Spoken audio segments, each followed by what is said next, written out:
I was born to preach the gospel. I was born to preach the gospel.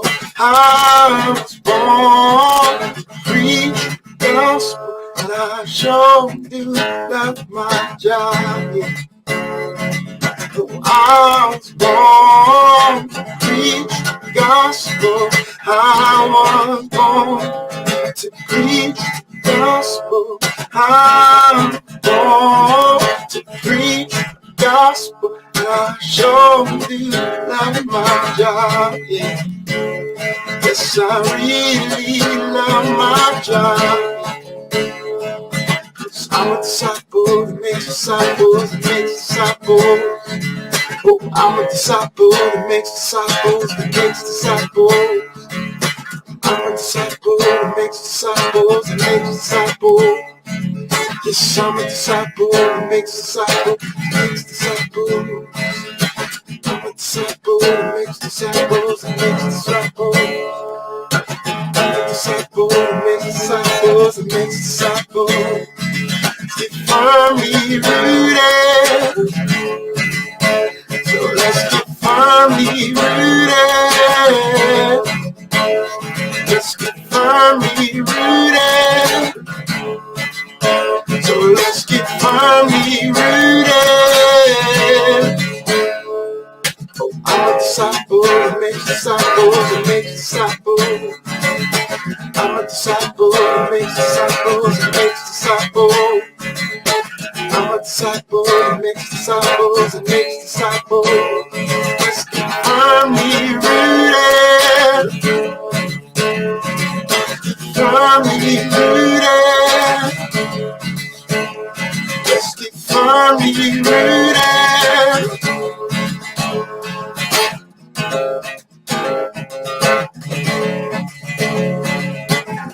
Yeshua, Yeshua, Yeshua, Yeshua, Yeshua, Yeshua. I'm a disciple that makes disciples that makes disciples. We are disciples that make disciples that make disciples. We are disciples that make disciples that make disciples. We are disciples that make disciples that make disciples. Let's get firmly rooted. Firmly rooted.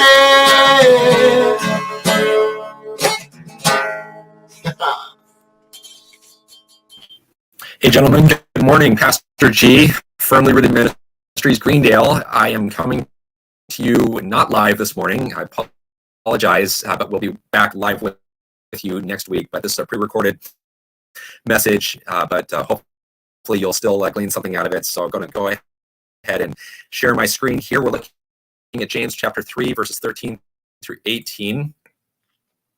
So James asks, who is wise and understanding among you? Verse 13. By his good conduct, let him show his works in the meekness of wisdom. So I just want to hit on this, guys, first. So we've got wisdom being called meek, and another translation has it as humility, so or humble, the humility of wisdom. And this is just such a great word, right? Just so contrary to our culture, which is just striving, boasting. And Jesus, he was just the picture of meekness. Meekness is not weakness, but meekness is definitely humble. And I want to just give you guys a quick illustration from my own life. And I don't know if you guys can relate with this, but anytime I have a project of some sort that I have to do, if I come at that project with any type of arrogance, like, oh, I got this, it's almost 9 times out of 10, something will come up. You know, I will fail at the project somehow.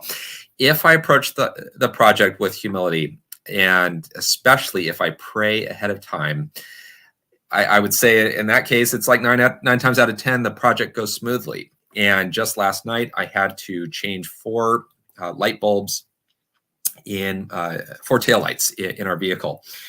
And I do want to give credit to YouTube. Looked up a video, and whoever it was gave some great tips on how to do that successfully. And you guys are probably thinking, come on, Pastor, that's easy.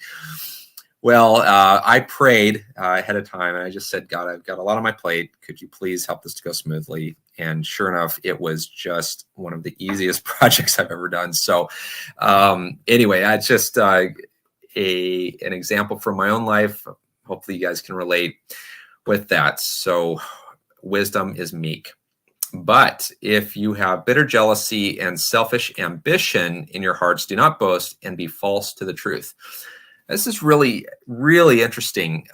Selfish ambition can get any of us, can it? And I think if we're honest, we've all been there. Again, James is writing to the church. This is obviously a problem that he's addressing in the church. So it's not like this is just, secular pagans who are dealing with this. This can hit anybody.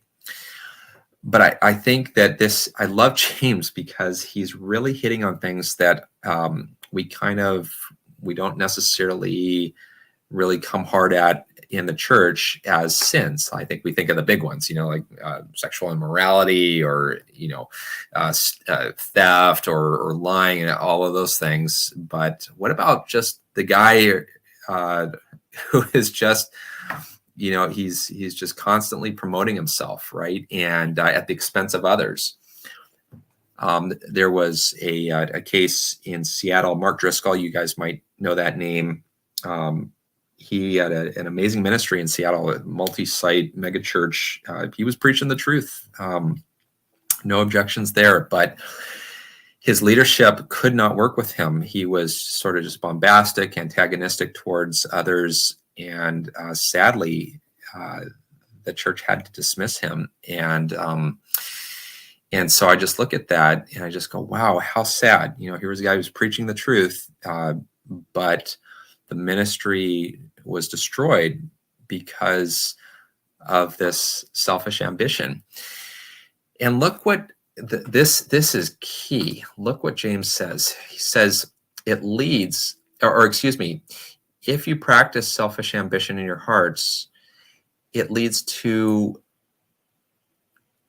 a falseness of the truth.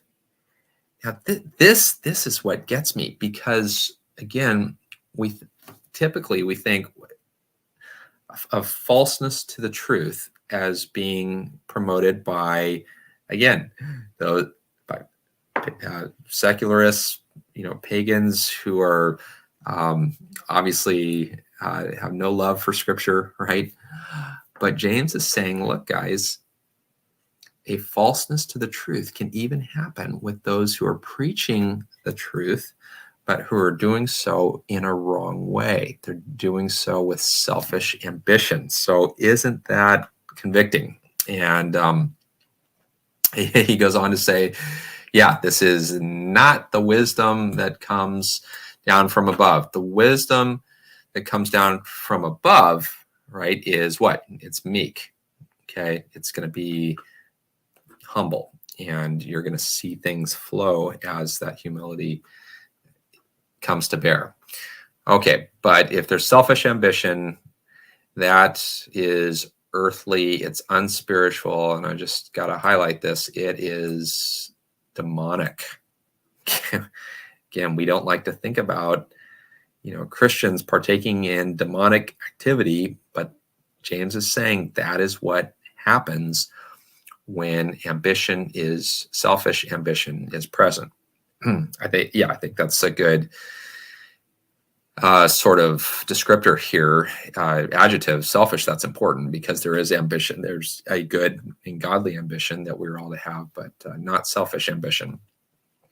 Okay, and then finally it says, verse 16, for where jealousy and selfish ambition exist, there will be disorder. Okay, that's the case of Mars Hill and Mark Driscoll in Seattle.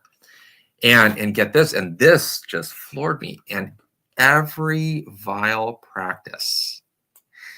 Now I kind of close here, guys. I don't think it's any surprise. I'm a conservative. I'm biblically conservative. I'm theologically conservative. I'm politically conservative. It's just who I am. I